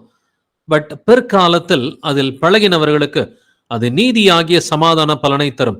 சிட்சை வந்துட்டு சமாதானத்தை கொடுக்குங்க, ப்ரொவைடட் அந்த துக்கத்தை வந்துட்டு சகிச்சோம்னு சொன்னாக்க. சிட்சை நடக்கும் பொழுது ஒரு சில துக்கங்கள் இருக்கும், அதை சகிக்கிற பிள்ளைகளா இருந்தாக்க அந்த சிட்சை உங்களுக்கு சமாதானத்தை உண்டு பண்ணும் என்று வேதம் சொல்கிறது. நம்ம வேதத்துல இருந்து ஒரு சில எக்ஸாம்பிள்ஸ் பார்க்கலாம். கர்த்தர் சிட்சிக்கிற பொழுதெல்லாம் எப்படி சமாதானம் வந்தது, ஃபைனலி அந்த சிட்சை முடிகிறப்ப பெரிய சமாதானத்தை கொடுக்கும்ன்றதை நம்ம வாசிக்கலாம். ஆதியாகமம் 9:13, Genesis 9:13. நான் என் வில்லை மேகத்தில் வைத்தேன், அது எனக்கும் பூமிக்கும் உண்டான உடன்படிக்கைக்கு அடையாளமா இருக்கும். கர்த்தர் வந்துட்டு ஒரு பெரிய வெள்ளத்தை வந்துட்டு இந்த பூமியின் மேல கொடுக்கிறார். நோவா காலகட்டத்துல பெரிய வெள்ளம் வந்தது, அது பூமிக்கான சிட்சை, அது மனித குலத்திற்கான ஒரு பெரிய சிட்சையா இருந்தது. இது ஒரு பெரிய அடிதான், அந்த பூமிக்கே பெரிய அடிதான். பட் கடைசியில இந்த சிட்சை முடிகிறப்ப வந்துட்டு என்ன நடக்குதுன்னு பாத்தீங்கன்னா பெரிய சமாதானம் உண்டாகுது. கர்த்தர் ஒரு உடன்படிக்கையை செய்கிறார் மனிதர்களோடு, இனி நான் உங்களை அழிக்க மாட்டேன் அப்படின்னு சொல்லி ஒரு பெரிய உடன்படிக்கை வந்துட்டு செய்கிறார். சோ சிட்சையின் முடிவுல ஒரு சமாதானம் பிறக்குது அப்படின்னு சொல்லி வேதம் சொல்லுது. கர்த்தர் தாவீதை சிட்சித்தார் என்பது நமக்கு தெரியும் இல்லைங்களா? இதையும் நம்ம வாசிக்கலாம். 2 சாமுவேல் 12:13, 2 சாமுவேல் 12:13. அப்பொழுது தாவீது நாத்தானிடத்தில், நான் கர்த்தருக்கு விரோதமாய் பாவம் செய்தேன் என்றான். நாத்தான் தாவீதை நோக்கி, நீ சாகாதபடிக்கு கர்த்தர் உன் பாவம் நீங்கச் செய்தார். ஆமென். ஆமென். நாத்தான் தீர்க்கதரிசி தாவீதினுடைய பாவத்தை எடுத்து காட்டுகிறார். சோ அப்போ ஒரு சிட்சை வந்துட்டு கொடுக்கப்படுகிறது. தாவீதுக்கு ஒரு ஓப்பன் ரெபியூக்கு வந்துட்டு கொடுக்கப்படுது இல்லைங்களா? தாவீது நாத்தானிடத்தில் நான் கர்த்தருக்கு விரோதமாய் பாவம் செய்தேன்னு சொல்லி சிட்சிக்கப்படும் பொழுது மனம் திரும்புறான் இல்லைங்களா? தாவீது மனம் திரும்புறான். உடனே இம்மீடியட்டா நாத்தானுடைய வார்த்தைகளை பாருங்க. நாத்தான் தாவீதை நோக்கி, நீ சாகாதபடி கர்த்தர் உன் பாவம் நீங்க செய்தார், உடனே உன் பாவம் மன்னிக்கப்பட்டுருச்சுன்னு சொல்லி தாவீதுக்கு சமாதானத்தை கொடுக்கிறாரு கர்த்தர் இல்லைங்களா? இப்ப நம்மளுக்கும் கர்த்தர் சில நேரம் சிட்சிக்கும் பொழுது அதன் முடிவுல பெரிய சமாதானம் உண்டாகும். அதைத்தான் நம்ம வாசித்தோம் வந்துட்டு எபிரேயர் 12:11. எந்த சிட்சையும் தற்காலத்தில் சந்தோஷமா இல்லாம துக்கமா தான் இருக்கும். பட் பிற்காலங்கள்ல அது நீதியாகிய சமாதான பலனை தரும். சோ தாவீதுக்கு வந்த சமாதானத்தை பார்த்தோம். சிட்சையின் முடிவுல பேதுருவையும் கர்த்தர் சிட்சிக்கிறார் இல்லைங்களா? பேதுரு வந்துட்டு இவர் யாருன்னே தெரியாது அப்படின்னு சொல்லி மறுதளித்ததெல்லாம் இயேசு கிறிஸ்து வந்துட்டு கேள்வி கேட்கிறார். எப்படி கேட்கிறாரு? ரொம்ப பிளசண்டா கேள்வி கேட்கிறாரு இல்லைங்களா? யோவான் 21:17 வாசிக்கலாம். ஜான் 21:17. 3ஆம் தரம் அவர் அவனை நோக்கி, யோனாவின் குமாரனாகிய சீமோனே, நீ என்னை நேசிக்கிறாயா என்றார். என்னை நேசிக்கிறாயா என்று அவர் 3ஆம் தரம் தன்னை கேட்டபடியினாலே பேதுரு துக்கப்பட்டு, ஆண்டவரே, நீர் எல்லாவற்றையும் அறிந்திருக்கிறீர், நான் உம்மை நேசிக்கிறேன் என்பதையும் நீர் அறிவீர் என்றான்.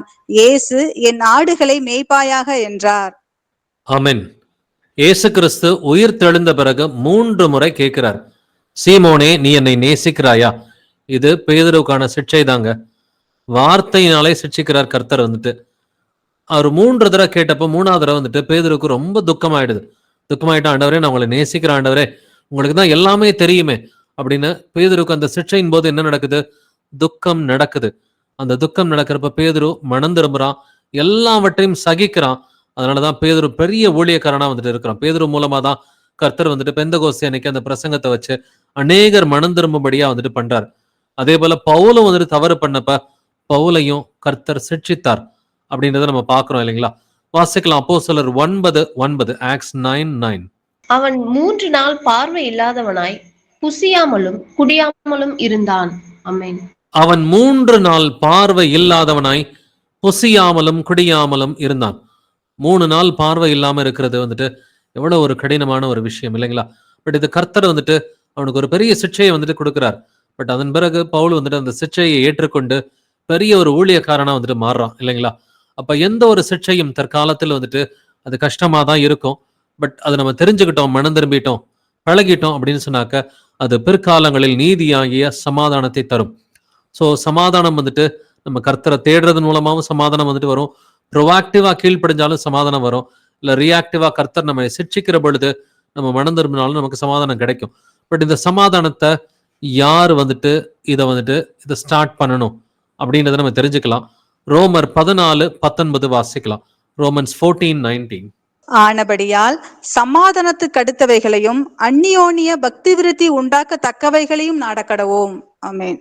சமாதானத்துக்கு அடுத்தவைகளையும் அந்நியோனிய பக்தி விருத்தி உண்டாக்கத்தக்கவைகளையும் நாடக்கடவும். யாருங்க சமாதானத்தை நாடணும்? நீங்க தான் சமாதானத்தை நாடணும்னு சொல்லி வேதம் சொல்லுது. கேட்கிற ஒவ்வொருவரும் சமாதானத்தை நாடி செல்ல வேண்டும் என்று வேதம் சொல்கிறதுங்க. அப்ப சமாதானம் உங்களை தேடி வராது.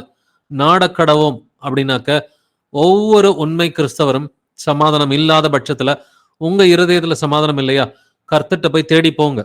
உங்க குடும்பத்துல சமாதானம் இல்லையா, ஜெபம் பண்ணிட்டு அந்த சமாதானம் இல்லாத நபர்கிட்ட நீங்க தான் கிளம்பி போகணும் இல்லைங்களா?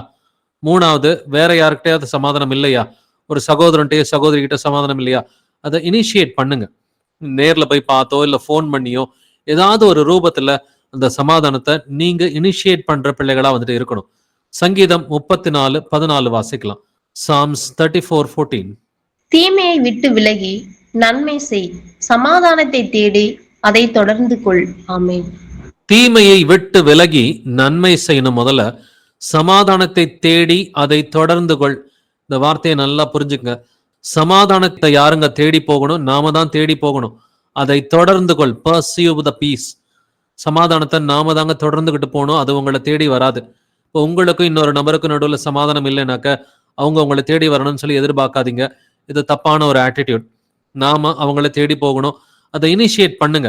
நான் உங்க வீட்டுக்கு வரட்டால நீங்க எங்க வீட்டுக்கு வரீங்களா, பொதுவா ஒரு இடத்துல சந்திக்கலாமா, இல்ல போன்ல பேசலாமா, ஏதாவது ஒரு விதத்துல வந்துட்டு சமாதானத்தை தேடி அதை தொடர்ந்து கொள் என்று வேதம் சொல்கிறது.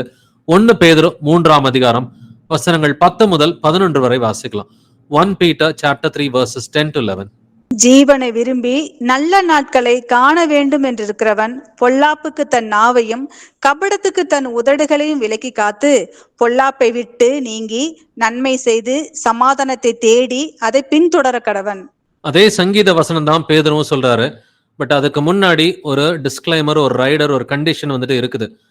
பொல்லாப்பை விட்டு நீங்கி நன்மை செய்து சமாதானத்தை தேடி அதை பின்தொடர கடவன். முதல் காரியமா பொல்லாப்பை விட்டு நீங்கணும் இல்லைங்களா? அடுத்து நன்மை செய்யணும். அடுத்து சமாதானத்தை நாம தான் தேடி போகணும். அதை பின்தொடர கடவன். பட் அதுக்கு முன்னாடி ஒரு கண்டிஷன் இருக்குது. என்னது? ஜீவனை விரும்பி நல்ல நாட்களை காண வேண்டும் என்று இருக்கிறவன் என்ன செய்யணுமா? ஜீவன்னா நித்திய ஜீவன். நித்திய ஜீவனை நம்ம எல்லோருமே விரும்புறோம் இல்லைங்களா? நித்திய ஜீவனை விரும்பி நல்ல நாட்களை காண வேண்டும் என்று இருக்கிறவன் அப்படின்னா 1000 வருட சாட்சியில இயேசு கிறிஸ்துவோடு கூட நான் அவரோடு கூட நான் இருக்கணும் அப்படின்னு சொல்லி இப்படிப்பட்ட நாட்களை விரும்புகிறவர்கள் என்ன பண்ணணுமா? பொல்லாப்புக்கு தன் நாவையும் கபடத்துக்கு தன் உதடுகளையும் விலக்கி காக்கணும். முதல் காரியமா நாவடக்கம் வேணும்னு கர்த்தர் சொல்றார். பொல்லாத காரியங்களை பேசக்கூடாது, கபடான காரியங்களை வந்துட்டு நம்ம பேசக்கூடாது. 2வது, பொல்லாப்பை விட்டு நீங்கணும். ஸோ நம்முடைய நாவலையும் வந்துட்டு பொல்லாப்பு இருக்கக்கூடாது. யாருக்கிட்டையாவது பொல்லாப்பு இருக்குதுன்னா அவர்களை விட்டு நீங்கணும். நன்மை செய்து சமாதானத்தை தேடி அதை பின்தொடர கடவன். சமாதானத்தை நீங்க தாங்க தேடி போகணும், அது உங்களை தேடி வராது. 2 தீமோத்தேயு 2:22 வாசிக்கலாம். 2 தீமோத்தேயு 2:22. அன்றியும் பாளையத்துக்குரிய இச்சைகளுக்கு நீ விலகியோடி சுத்த இருதயத்தோடு கர்த்தரை தொழுது கொள்ளுகிறவர்களுடனே நீதியையும் விசுவாசத்தையும் அன்பையும் சமாதானத்தையும் அடையும்படி நாடு. ஆமென். யாரோட சமாதானத்தை அடையும்படி நாடுன்னு சொல்லி சொல்றாரு? சுத்த இருதயத்தோட கர்த்தரை தொழுது கொள்ளுகிறவர்களுடனே. அப்ப ட்ரூ கிறிஸ்டியன்ஸ், நம்மளுடைய ஃபெல்லோஷிப் நம்ம சொல்றோம் இல்லைங்களா, சபையாகிய சரீரம். இந்த சபையான சரீரத்துடனே நீதியையும் விசுவாசத்தையும் அன்பையும் சமாதானத்தையும் அடையும்படி நாடு. இப்ப நாம தான் நாடி போகணும். எதை? சமாதானத்தை அடையும்படி நாம தான் நாடி போகணும். பேதுரும் அதே தான் வந்துட்டு சொல்றாரு, சமாதானத்தை தேடி அதை பின்தொடர கடவன் என்று எழுதியிருக்கிறது இல்லைங்களா. வாசிக்கலாம் நீதிமொழிகள் 12:20, Proverbs 12:20. தீங்கை பிணைக்கிறவர்களின் இருதயத்தில் இருக்கிறது கபடம், சமாதானம் பண்ணுகிற ஆலோசனைக்காரருக்கு உள்ளது சந்தோஷம். சமாதானம் பண்ணுகிற ஆலோசனைக்காரருக்கு உள்ளது சந்தோஷம். யாருக்கு இங்க வந்துட்டு சந்தோஷம் வந்துட்டு உண்டு? சமாதானம் பண்ணணும் அப்படின்ற எண்ணம் இருக்குது இல்லைங்களா. சமாதானம் பண்ணுற இந்த ஆலோசனை யார் யாருக்கெல்லாம் வந்துட்டு இருக்குதோ அவங்களுக்கு கர்த்தர் சந்தோஷத்தை கொடுக்கிறார். அப்ப சந்தோஷம் எப்படிங்க வருது? சமாதானத்தின் மூலமா வருது. சமாதானம் எப்படி வருது?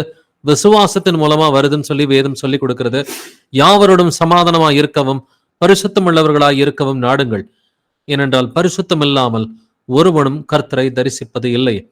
நம்ம சமாதானம் இருந்தாதான் பரிசுத்தம், சமாதானம் இருந்தாதான் சந்தோஷம், விசுவாசம் இருந்தாதான் சமாதானம் என்று வேதம் நமக்கு சொல்லிக் கொடுக்கிறது. யாக்கோபு 3:18 வாசிக்கலாம். ஜேம்ஸ் 3:18. நீதியாகிய கடியானது சமாதானத்தை நடப்பிக்கிறவர்களாலே சமாதானத்திலே விதைக்கப்படுகிறது. ஆமென். நீதியாகிய கனியானது சமாதானத்தை நடப்பிக்கிறவர்களாலே சமாதானத்தினாலே விதைக்கப்படுகிறது. நீங்க சமாதானத்தை விதைச்சிங்கன்னா நீதி அப்படிங்கிற கனியை அறுப்பீங்க. நீதினா இது சுயநீதி இல்ல, தேவ நீதி. சமாதானத்தை விதைச்சு பாருங்க, நீங்க தேவனுடைய நீதி என்கிற கனியை புசிக்கிற பிள்ளைகளாய் இருப்பீர்கள். வாசிக்கலாம் பிலிப்பியர் 4:6 முதல் 7 வசனங்கள். Philippians chapter 4 verses 6 to 7. நீங்கள் ஒன்றுக்கும் கவலைப்படாமல் எல்லாவற்றையும் குறித்து உங்கள் விண்ணப்பங்களை சோஸ்திரத்தோட கூடிய ஜெபத்தினாலும் வேண்டுதலினாலும் தேவனுக்கு தெரியப்படுத்துங்கள். அப்பொழுது எல்லா புத்திக்கும் மேலான தேவ சமாதானம் உங்கள் இருதயங்களையும் உங்கள் சிந்தைகளையும் கிறிஸ்து இயேசுக்குள்ளாக காத்துக்கொள்ளும். ஆமென். எல்லா புத்திக்கும் மேலான தேவ சமாதானம் எப்பொழுது உங்களுக்கு கிடைக்கும்? நீங்க ஒன்றுக்கும் கவலைப்படாமல், எதை பத்தியும் கவலைப்படாம எல்லாவற்றையும் குறித்து, உங்களுடைய பிரச்சனைகளை குறித்து உங்கள் விண்ணப்பங்களை ஸ்தோத்திரத்தோட கூடிய ஜபத்தினாலும் வேண்டுதலினாலும் தேவனுக்கு தெரியப்படுத்துங்கள். முதல்ல உங்க பிரச்சனைகளை தேவன்கிட்ட சொல்லிருங்க. சொல்லிட்டாக்க அப்பொழுது எல்லா புத்திக்கும் மேலான தேவ சமாதானம் உங்கள் இருதயங்களையும் உங்கள் சிந்தைகளையும் கிறிஸ்து இயேசுவுக்குள்ளாக காத்துக்கொள்ளும். உங்களுடைய இருதயத்துல வந்துட்டு உங்களுக்கு சமாதானம் இல்லையா? இல்லைனாக்கா தேவன்கிட்ட தெரியப்படுத்துங்க. அப்பொழுதுதான் உங்களுக்கு தேவ சமாதானம் உண்டாகும் என்று வேதம் சொல்கிறது. அதே பிலிப்பியர்ல 4 8 முதல் 9 வசனங்களை வாசிக்கலாம். Philippians chapter 4 verses 8 to 9.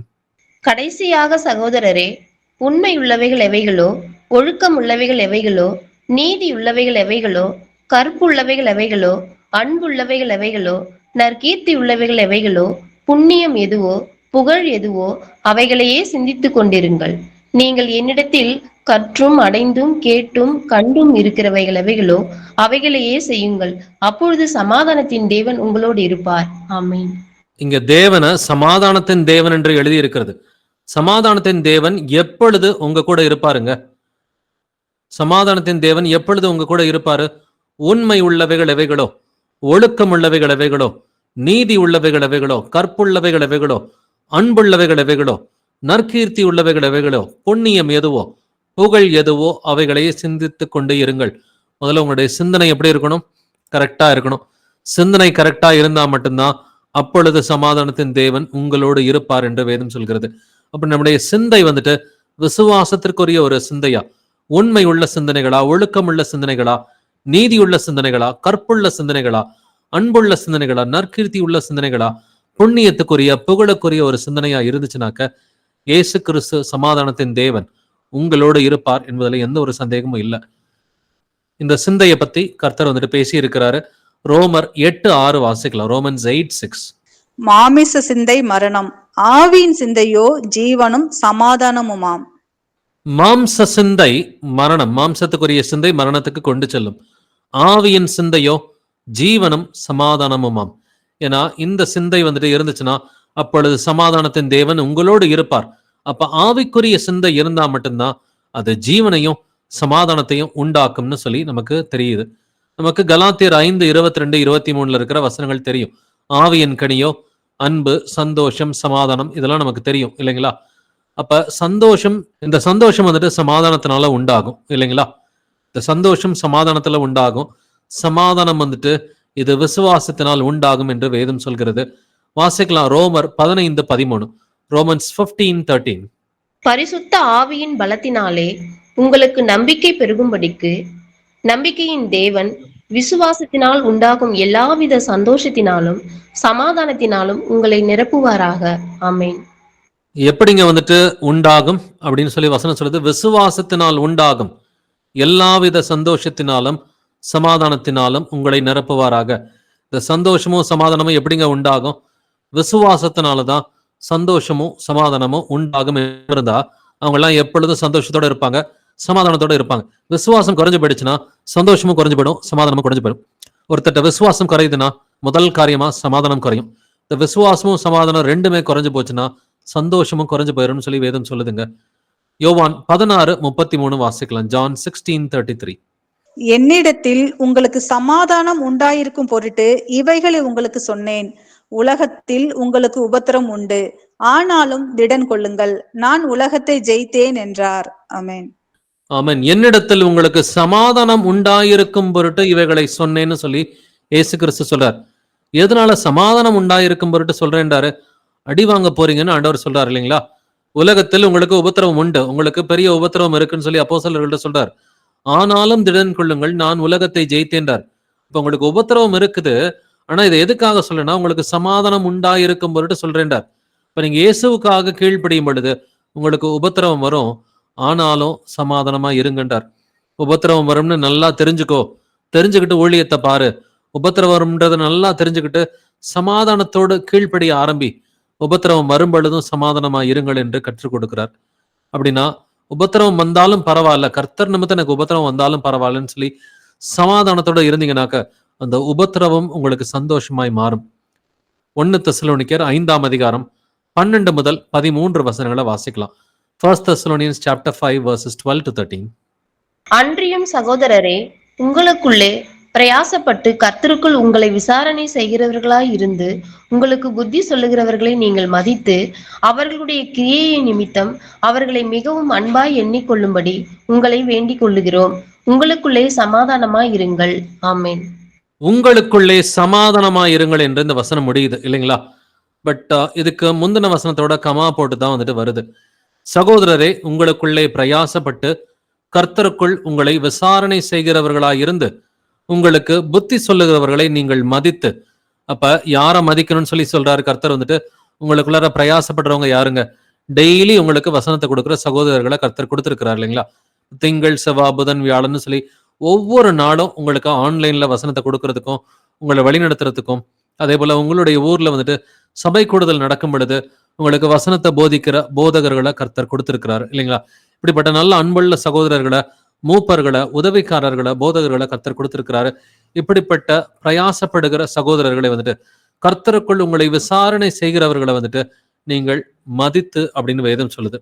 So இப்படிப்பட்டவர்களை, போதிக்கிறவங்களை மதித்து அவர்களுடைய கிரியை நிமித்தம் அவர்களை மிகவும் அன்பாய் எண்ணிக்கொள்ளும்படி. அப்ப இப்படி போதிக்கிற சகோதரர்கள் வந்துட்டு அவங்களுடைய கிரியை நிமித்தம் இயேசுவுக்காக இவங்கெல்லாம் உண்மையா இருக்கிறாங்கன்னு சொல்லி அவர்களை அன்பாய் எண்ணிக்கொள்ளும்படி உங்களை வேண்டிக் கொள்கிறோம். உங்களுக்குள்ளே சமாதானமா இருங்கள். இப்படிப்பட்ட போதகர்கள் வந்துட்டு சொல்றதை வந்துட்டு, போதிக்கிற சகோதரர்கள் வந்துட்டு சொல்றத, அந்த வசனங்களை நம்ம நல்லா கேட்டு அவங்க மேலேயும் நம்ம பிரியமா இருந்து அவங்க சொல்ற வசனங்களையும் பிடிச்சுக்கிட்டோம்னாக்க சமாதானம் உங்களுக்குள்ளார வரும்னு வேதம் சொல்கிறது. வாசிக்கலாம் 2 கொரிந்தியர் 13:11, 2 Corinthians 13:11. கடைசியாக சகோதரரே, சந்தோஷமாயிருங்கள், நற்செய்தி பொருந்துங்கள், ஆறுதல் அடையுங்கள், ஏக சிந்தையாயிருங்கள், சமாதானமாயிருங்கள். அப்பொழுது அன்புக்கும் சமாதானத்துக்கும் காரணராகிய தேவன் உங்களோட கூட இருப்பார். ஆமென். ஆமென். கடைசியாக சகோதரரே, இப்ப கடைசியா நானும் இதைத்தான் சொல்ல விரும்புறேன். சந்தோஷமா இருங்கள், நற்சீர் பொருந்துங்கள். அப்ப பரிசுத்தவான்கள் சீர் பொருந்தும் பொருட்டு அப்படின்னு ஒரு வசனத்துல எபேசியர் 4 வந்துட்டு வரும். அப்ப நமக்குள்ள சீர் இல்லைனாக்க சீர் பொருந்தணும். அதனாலதான் நற்சீர் பொருந்துங்கள், ஆறுதல் அடையுங்கள், ஏக சிந்தையா இருங்கள். அந்த ஆவியின் ஒருமை ஏக சிந்தையா இருக்கணும். அப்ப அந்த ஆவியின் ஒருமை வந்துட்டு எப்படி காத்துக்க முடியும்? சமாதான கட்டு இருந்தா மட்டும்தான் ஆவியில் ஒருமை இருக்கும், ஏக சிந்தை இருக்கும். சமாதானமாய் இருங்கள், அப்பொழுது அன்புக்கும் சமாதானத்துக்கும் காரணராகிய தேவன் உங்களோடு இருப்பார். எப்பொழுதுங்க சமாதானத்தின் தேவன் உங்களோடு இருப்பார்? நம்ம சந்தோஷமா இருக்கணும், நற்சீர் பொருந்தணும், ஆறுதல் அடையணும், ஏக சிந்தையா இருக்கணும். சமாதானமா இருந்தா சமாதானத்தின் தேவன் உங்களோடு கூட இருப்பார். நம் ஒவ்வொருவரோடும் கூட அவர் இருப்பார். ரோமர் 16:20 வாசிக்கலாம். ரோமன் 16:20. சமாதானத்தின் தேவன் சீக்கிரமாய் சாத்தானை உங்கள் கால்களின் கீழே நசுக்கி போடுவார்.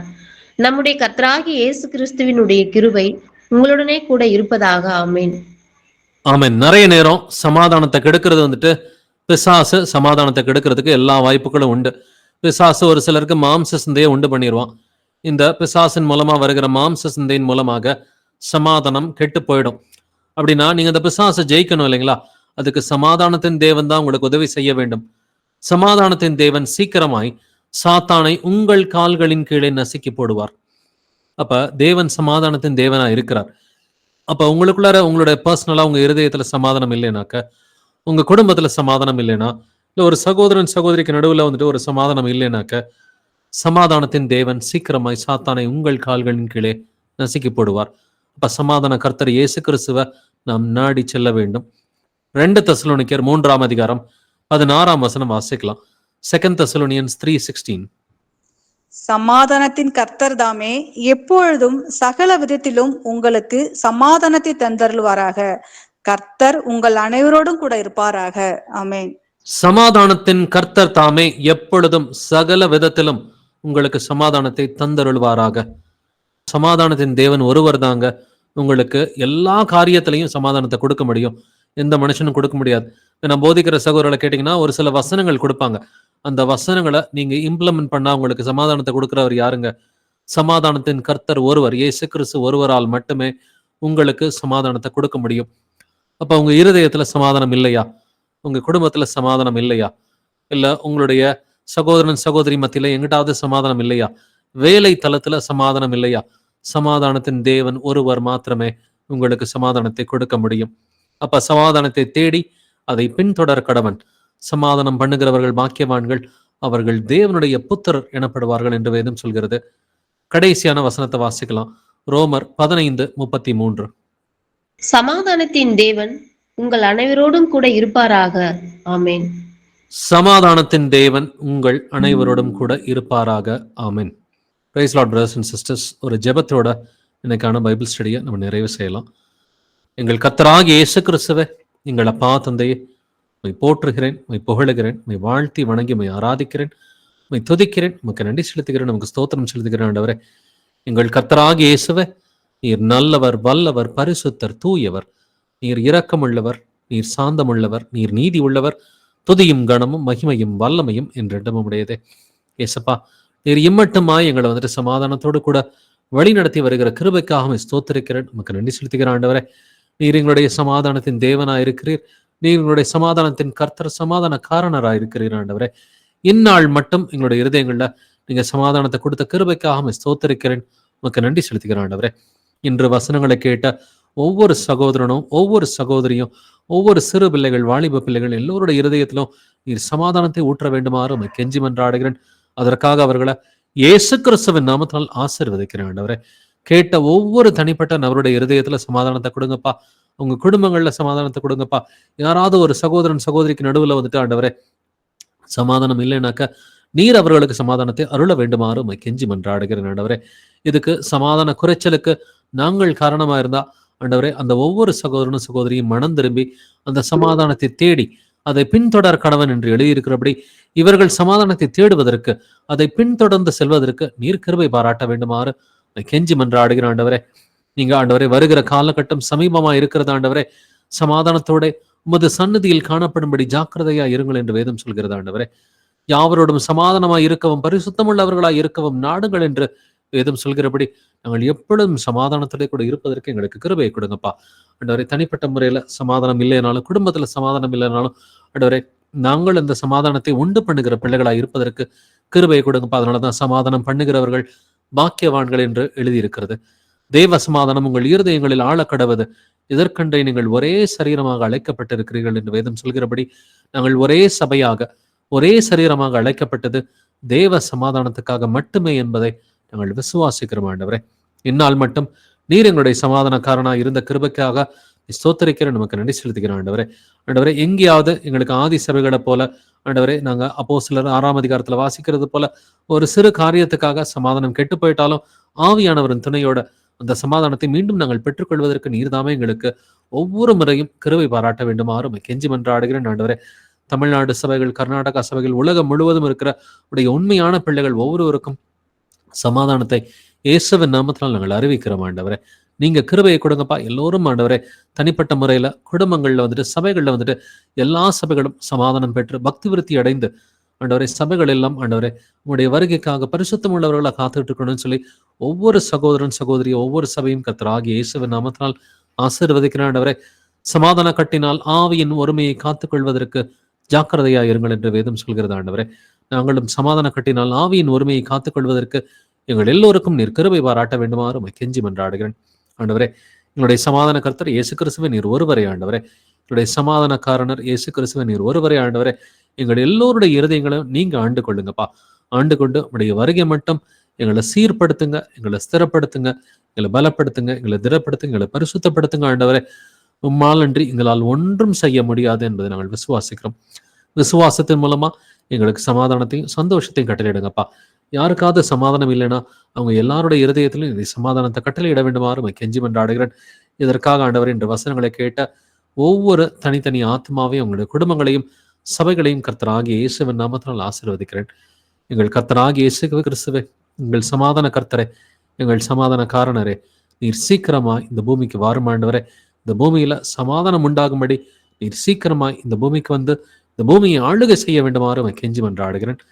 துதி கன மகிமை எல்லாம் இயேசுவே ஒருவருக்கே உண்டாவதாக. இந்த ஜெபங்களை என்னுடைய கர்த்தராகிய இயேசு கிறிஸ்துவின் மகா பரிசுத்த நாமத்தால் ஏறெடுக்கிறேன். ஜீவனுள்ள எங்கள் நல்ல பிதாவே. ஆமென், ஆமென். Praise Lord, brothers and sisters.